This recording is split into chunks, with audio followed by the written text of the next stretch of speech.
Hello everyone, welcome back. Today is Thursday, October 7th, 2021. Just doing a little update video. Sunday just gone. I did it.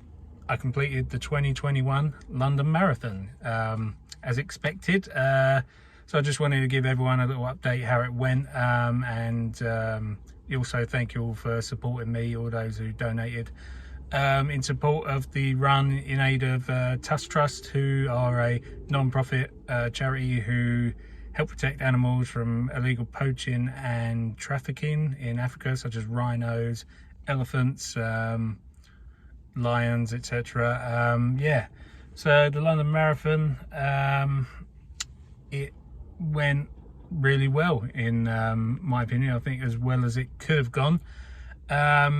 I was a little bit nervous in the morning. I think like the judders sort of hit me on the Saturday night. Just sort of like, not the fear of the unknown, but I think it was just so much pressure mentally, as I said in the last video. But Sunday, sort of like the closer it got and we was traveling up there, my wife and my daughter came to support me and watch, and they sort of watched at all different points. Met, like they didn't meet, they were tracking me on the app. I see them a few times, waved, a little bit of encouragement. But sort of as closer and closer as it got, you know, we went in, there's different start lines for different coloured bibs. I had the blue numbers, so I was in the blue area, and sort of that's just to stop, like there was a total of like 18 waves per colour. I was wave 12 for blue. It just spreads it out across 3 different starting points, and at mile sort of like 2 and 3, they sort of merge where everyone's a bit more spread out. Oops, sorry about that. Yeah. And sort of as the countdown was going for, you know, as it got closer and closer, and then we got to the start line, sort of just the nerves and that just completely went, and, you know, excitement took over. I was really pumped, and when they said go, I was away. And for the first 9 miles, I was on top of the world. You know, I was in my element. I was loving it. I was like, this is the best, you know, see some cool scenery in South London. I tell you what, anyone who's done the marathon or anything like that, or lives in South London is hilly as hell. I was running, I was like, Jesus, so many uphills and downhills and things like that. But yeah, and then mile 9, I rolled my ankle. It wasn't a bad roll, but it was bad enough to notice, and it was causing me a little bit of problem, which then I was running, sort of putting more weight on the other leg, and by mile 13, which was Tower Bridge, or London Bridge as people refer to it, even though it's Tower Bridge, it was really painful, but I was still running, I was still going strong, but inside I was just like, Jesus, this is causing me a bit of an issue. Yeah, Tower Bridge, it was cool coming around that corner and seeing it and running through it. I was like, wow, this is amazing. But holy hell, it was loud. So many people on Tower Bridge, and they had speakers and music. It was that loud going through it. It was like cracking my ears. But it's an experience. It was cool. Like going over certain points of Greenwich, like through certain areas where it's hilly, and as you come up over the horizon, you see Canary Wharf. It was like something out of a movie. It was beautiful. But I've got to see a lot of parts of London from different angles and from different perspectives, which was really nice. Because recently I've not been a huge fan of London, but yeah. So that was cool.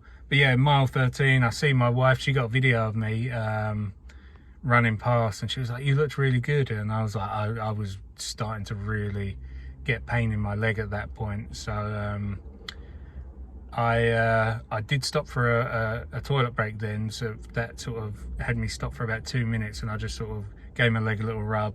Had one of my little what you call them, not energy things, but the, you know, all your electrolyte packets in the gel, and then I was off on my way again, and the leg was still playing up. And by mile 16, I was in agony. I was still going, but I was in agony. And I think it must have been very visible on my face, because a medic saw me and she started waving me down to stop, and I was like, no, I'm not stopping, because what I'd seen earlier in the race is some guy literally get pulled out the race by a medic. When they turned around, he was blue, but they were like, no, you're done. And I didn't want that to be. I was like, nothing's stopping me. I don't care if you know, I'm dying, I'm not stopping this race. But she was like sort of running beside me. She goes, no, I just want to sort that out, you know, a few minutes and you'll be back on your way. And I looked down, and on my calf, where I've been putting so much weight on, like, I've been running differently basically because of my rolled ankle, my leg kept cramping up, and I looked down on my calf. It looked like I had a kneecap on my calf, and I was like, bloody hell. So I just sort of pulled over to the side, and she rubbed it for a few minutes and popped it back in or whatever they do, and yeah, I was on my way again. Sort of 16 to 19, 20 was still, you know, I was still running, I was still fine, but I was still struggling a bit. But then them sort of like the doubts that I was having before, not doubts, but that sort of, as I was going through that injury before that point, I was like, oh, what are you doing? Like inside the demons, as David Goggins says, started crawling in, what are you doing? You know, you're not going to finish this is hard. But then as I got to that point and that was sorted, and I could see like I was getting closer to the end, then I was like, you know, this is, you know, you've only got like 10 miles, 8 miles or whatever, you know, you do this on a Saturday every week, that's not hard. And, you know, my mentality changed, and it wasn't a state of, you know, can I finish this? This then turned back into, it's just, when am I going to finish this? You know, I am going to finish it, it's just a matter of when.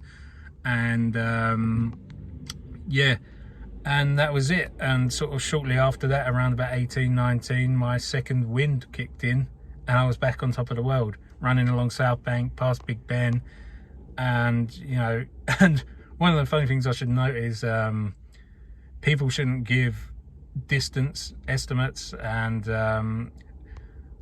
one of the things that is quite annoying is you're like, oh shit, I'm coming up to another mile marker, but it's exactly the same marker, but it's kilometers, and you're like, oh, that's not mile 19, that's, I don't know, 38 kilometers or whatever it is. You're just like, oh, bloody hell.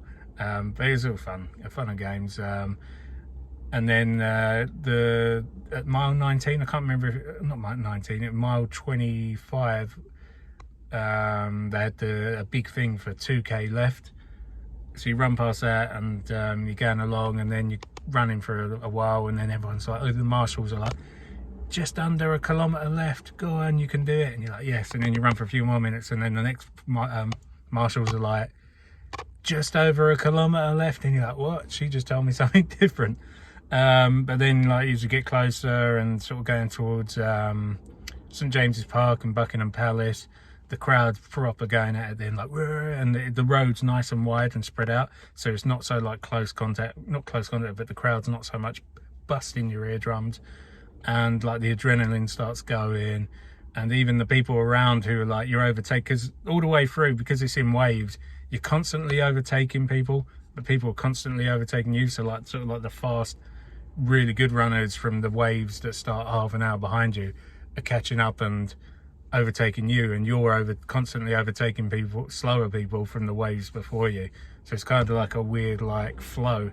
But towards the end, everyone, even the people, like, you could see them who were walking up ahead, that I was coming up on, actually started to run again. And, you know, and I see the wife right on the corner of Buckingham Palace. She shouted the classic David Goggins line, you know. She was like, oh, you can carry the logs, you're going to carry the logs, something like that, go carry the logs. That got me pumped. And then just that little run right up to the mall, or whatever it's called, outside Buckingham Palace, just, you know, the last 200 metres, that was just bliss for me. You know, it was just like an emotional roller coaster. I teared up a little bit, and I passed the finish line, and I was just like, holy fuck, I just completed the London Marathon 3.5 years ago. I was over 19 stone. You know, walking upstairs was a nightmare for me. You know, I'd be out of breath and all sorts of pains, and then, you know, here I am free. You know, I started losing my weight a lot through running, and that changed my life. And I found something that I thought I couldn't think of doing anything worse than, turned into something I loved.